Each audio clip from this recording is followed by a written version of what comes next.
तो आज हम बात करेंगे संधि की। संधि किसे कहते हैं, संधि कितने प्रकार की होती है, तो इसके बारे में देखिए। संधि की परिभाषा क्या है?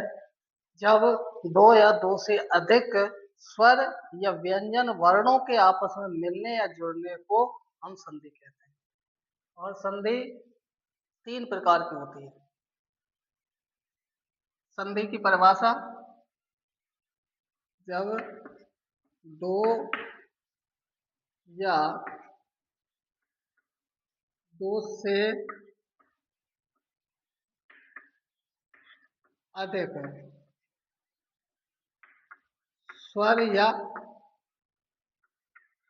वर्णों के आपस में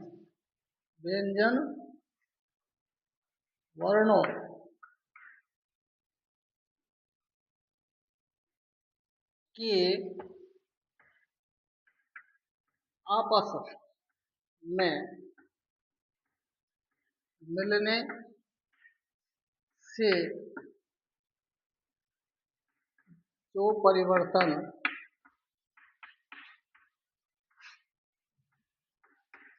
होता है उसे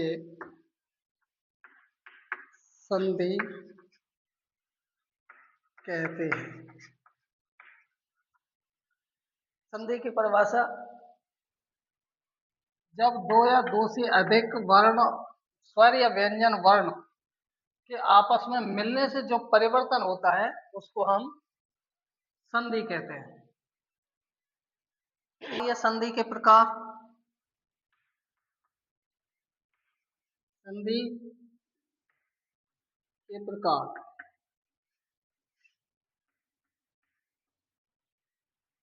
संधि के प्रकार, संधि तीन प्रकार की होती है।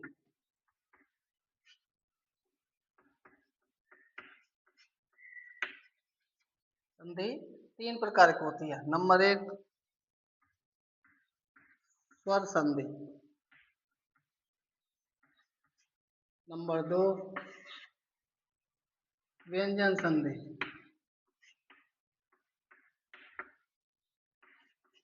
और नंबर तीन, विसर्ग संधि। देखिए, जब दो या दो से अधिक स्वर या व्यंजन वर्णों के आपस में मिलने से जो परिवर्तन होता है उसको हम संधि कहते हैं। संधि के प्रकार, संधि तीन प्रकार की होती है। स्वर संधि, संस्कृत में इसको अच संधि कहते हैं, अच संधि। नंबर दूसरी आती है व्यंजन संधि, जिसे संस्कृत में हम हल संधि कहते हैं। और नंबर तीन वही विसर्ग संधि। नंबर तीन विसर्ग संधि, यानी कि हमारी संधि तीन प्रकार की होती है। अब दो या दो से अधिक स्वर या व्यंजन वर्णों के आपस में मिलने से, जैसे उदाहरण में, इसका जो उदाहरण है, हरीम प्लस वंदे। अब देखिए, इसका और इसका जब मिलन हो और जो इससे जो परिवर्तन होगा उस उसको हम क्या कहेंगे? संधि कहते हैं। ये दो शब्द हैं हमारे और दोनों एक हो जाएंगे तो उसको हम क्या कहेंगे? संधि कहेंगे। इसी प्रकार जैसे रमा प्लस ईस। अब इसका और इसका जब मिलन होगा और इससे एक नया वर्ण निकल के आएगा, जैसे उदाहरण में अब इसका और विस्तार से बता देते हैं। आ यहाँ से ले लिया और ई यहाँ से ले लिया। अब जब ये दोनों मिलेंगे तो हमारा क्या बनेगा? ए बनेगा। तो इससे शब्द हमारा क्या बनेगा? रमेश। क्या बनेगा? रमेश बनेगा। और इससे हमारा शब्द बनेगा हरीम बंदे। तो इस प्रकार से हाँ, ये जब जुड़ती है तो एक नया शब्द की रचना होती है, वर्ण की रचना होती है, तो उसको ही हम संधि कहते हैं। और हमारी संधि तीन प्रकार की होती है। स्वर संधि, जिसे हम अच संधि कहते हैं, व्यंजन संधि जिसे हम हल संधि कहते हैं, और तीसरे नंबर की आती है विसर्ग संधि। हमारी पहली है स्वर संधि।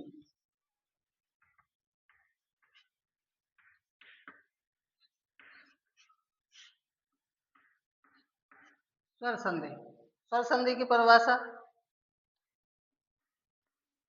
एक स्वर, एक स्वर के साथ एक स्वर के साथ दूसरा दूसरे स्वर वर्ण के मिलने से जो परिवर्तन होता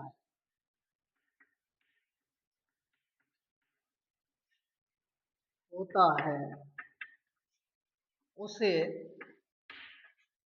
हम स्वर संधि कहते हैं। स्वर संधि या अच संधि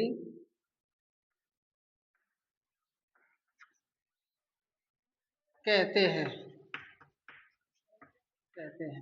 देखिए, स्वर संधि एक स्वर के साथ दूसरे स्वर वर्ण के मिलने से जो परिवर्तन होता है हम उसको क्या कहते हैं? स्वर संधि या अच संधि कहते हैं। जैसे उदाहरण में पुस्तक प्लस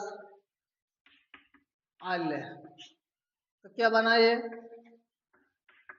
पुस्तकालय। पुस्तकालय यानी कि जब दो स्वर आपस में मिलते हैं उसको हम कहते हैं स्वर संधि। जैसे इसमें से ए और इसका आ बराबर क्या हुआ? आ हुआ, तो हमारा शब्द बना क्या? पुस्तकालय। अब स्वर संधि,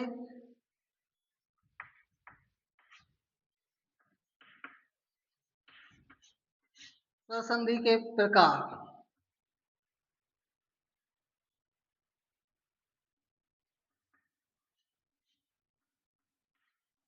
स्वर संधि के प्रकार, स्वर संधि कितने प्रकार की होती है? ऐसे तो स्वर संधि हम मानते 5 प्रकार की होती है। पहली दीर्घ संधि, यौन संधि, गुण संधि, वृद्धि संधि, आयादी संधि। लेकिन इसमें एक पूर्व रूप संधि भी जोड़ी गई है, पर रूप संधि भी जोड़ी गई है, और एक होती है प्रकृति भाव संधि। यानी कि इस प्रकार से ये 8 हो जाती हैं। तो नंबर 1 दीर्घ संधि, नंबर 2 यण संधि,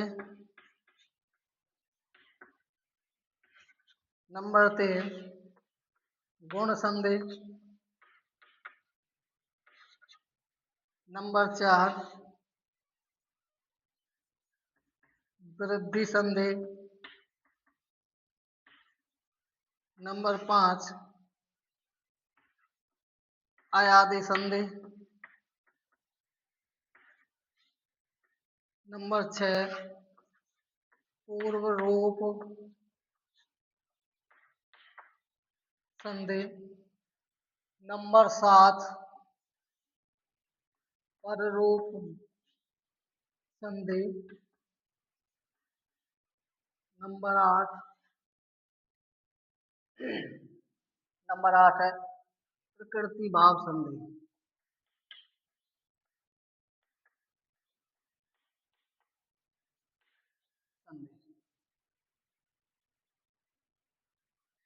नंबर 8, तो ये हमारे संधि के प्रकार है: दीर्घ संधि, यण संधि, गुण संधि, वृद्धि संधि, अयादि संधि, पूर्व संधि, पररूप संधि और प्रकृति। इस प्रकार से हमारे स्वर संधि के 8 भेद हैं, और मुख्यतः स्वर संधि के 5 भेद होते हैं: दीर्घ, यण, गुण, वृद्धि और अयादि संधि। तो मैंने आपको बताया था स्वर संधि यानी कि स्वर और व्यंजन संधि और विसर्ग संधि में यही फर्क है। स्वर संधि में केवल स्वर वर्ण ही आपस में मिलते हैं। और आपस में मिलकर के जो परिवर्तन करते हैं उसको हम स्वर संधि कहते हैं। लेकिन व्यंजन में स्वर या व्यंजन व्यंजन शब्द आपस में जुड़ते हैं, तो वो आगे बताएंगे व्यंजन संधि। पहले स्वर संधि की बात चल रही है, तो स्वर संधि तो एक स्वर के साथ दूसरे स्वर वर्ण के आपस में मिलने से जो परिवर्तन होता है उसको स्वर संधि कहते हैं। उदाहरण जैसे पुस्तक प्लस आल्य, पुस्तकालय। स्वर संधि के प्रकार दीर्घ, यण, गुण, वृद्धि, अयाधि और पूर्व रूप, पर रूप संधि और प्रकृति भाव संधि। आती है हमारी स्वर संधि की पहली संधि है दीर्घ संधि।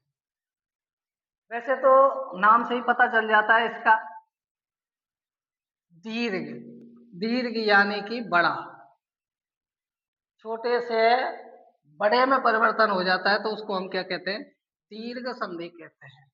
इसका सूत्र है अक सवर्णे दीर्घ, यानी कि अक सवर्णे दीर्घ, अक प्रत्याहार के बाद अगर अक प्रत्याहार आए, समान स्वर वर्ण आए तो उनका क्या हो जाता है, दीर्घ हो जाता है।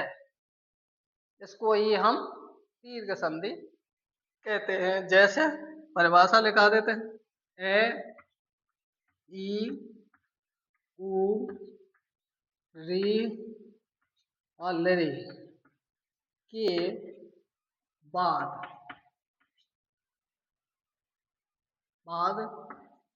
समान स्वर वर्ण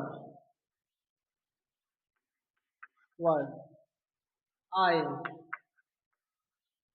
तो दीर्घ आदेश हो जाता है, दीर्घ आदेश हो जाता है। उसे ही दीर्घ संधि कहते हैं। वो कह रहा है कि अक प्रत्याहार यानी कि ए ई उ री और लरी के बाद समान स्वर, जैसे ये है वैसे ही, जैसे ए के बाद में अगर आ जाएगा तो क्या होगा, आदेश होगा। ए के बाद में अगर ए आएगा तो भी क्या होगा, आदेश होगा। आ के बाद में अगर ए आ जाएगा तो भी क्या होगा, आ आदेश होगा, यानी कि दीर्घ होगा। समान स्वर है, ए ये भी है, ये भी है, आ ये भी है, और अगर आ जाएगा तब भी क्या आएगा, आदेश होगा। इसी प्रकार से ई के बाद में अगर ई आएगा तो भी ई हो जाएगा, और ई के बाद में अगर ई आएगा तब भी ई हो जाएगा, और ई के बाद में अगर ई आएगा तब भी ई आदेश हो जाएगा, यानी कि दीर्घ, सब में दीर्घ हो रहा है, चाहे छोटा है चाहे बड़ा है। क्या करना है, सब में दीर्घ करना है हमको, चाहे छोटा है चाहे बड़ा है। जैसे आगे ऊ के बाद में अगर ऊ आएगा तो भी क्या होगा, ऊ हो जाएगा। ऊ के बाद में अगर ऊ आएगा तब भी क्या होगा, ऊ आ जाएगा। और ऊ के बाद में अगर ऊ आ जाएगा तब भी क्या होगा, ऊ होगा। अगर ऊ के बाद में ऊ आ जाएगा तब भी क्या होगा, ऊ होगा। यानी कि छोटे के बाद में अगर बड़ा आ जाए तब भी दीर्घ आदेश होगा, और अगर बड़े बड़े आ जाए, दीर्घ दीर्घ दोनों आ जाए जैसे ऊ, तो भी दीर्घ आदेश होगा। तो इसमें क्या है, दीर्घ होना है, स्वर आपस में समान होने चाहिए, दोनों साइड कैसे होने चाहिए, समान। जैसे ए आ ए ए आ ए आ, ये समझ, ई ई ई ई ई ई ऊ ऊ ऊ ऊ ऊ ऊ और ऊ ऊ समान होने चाहिए। ऐसे री का है, ऐसे लिरी का है, समान स्वर अगर इनके पीछे आते हैं तो इनका क्या हो जाता है, दीर्घ आदेश हो जाता है। जैसे इसके उदाहरण बता, प्लस आकार। अब देखिए इसमें क्या है, इसमें से ए निकला और इसमें से आ निकला, तो इनका क्या हो गया, दोनों जब जुड़े तो क्या हो गया, ये हो गया रत्नाकार। रत्नाकार, रत्नाकार हो गया। इसी प्रकार सुर प्लस आरी, सुर प्लस आरी, तो इसमें से क्या निकला, ए निकला और इसमें से भी क्या निकला, आ। तो क्या हुआ, इसमें दीर्घ आदेश आ हुआ तो क्या बन जाएगा, सुरारी। सुरारी। इसी प्रकार से ए का ले लेते हैं, धानु प्लस अर्थी। अब इसमें से क्या निकला, ए और इसमें से ए बराबर क्या हुआ, आ। तो क्या बन गया, धनार्थी। क्या बन गया, धनार्थी। तो इस प्रकार से हमारा ये क्या हो जाता है, दीर्घ आदेश हो जाता है। अब यहां तक बात होने के बाद में सबसे प्रॉब्लम ये होती है, अगर संधि विच्छेद दिया हुआ होता है, संधि विच्छेद दे रखा है तो हम पहचान कर सकते हैं, लेकिन इसमें पहचान अधिकतर संधि विच्छेद करने में दिक्कत है कि साहब रत्नाकार आ गया, सुरारी आ गया, धनार्थी आ गया, तो इसका संधि विच्छेद करेंगे कहां से। मेन जो बच्चे के सामने प्रॉब्लम होती है कि साहब इसको तोड़े कहां से, कि इसके खंड कहां से करें। देखिए दोनों शब्द कैसे होने चाहिए, पहले नंबर एक तो दोनों शब्द होने चाहिए, सार्थक शब्द होने चाहिए। अब बात तोड़ने की आती है, तो देखिए जिस स्वर संधि में हमेशा अधिकतर हम ध्यान देते हैं मात्राओं पर, एक यण संधि को छोड़ करके बाकी संधियों में सब में मात्राओं पर ध्यान देते हैं। तो कैसे तोड़ेंगे इसको, अब इसको कैसे तोड़ेंगे, ये आ गया साहब रत्नाकर आ गया, रत्नाकर ये आ गया। अब इसके खंड कैसे करें, बात आती है खंड करने की, कि इसके खंड कैसे करें और कहां से इसको तोड़ें। तो देखिए सबसे पहले इसमें हम मात्रा देखेंगे कि इसमें मात्रा कहाँ लगी हुई है। तो देखिए न पे मात्रा लगी हुई है, इस न पे हमारी मात्रा है किसकी, आ की। तो अब हम पहले यहां से तोड़ लेते हैं। तो इसमें सार्थक शब्द हो गया रत्न प्लस, और ये हो गया आकर।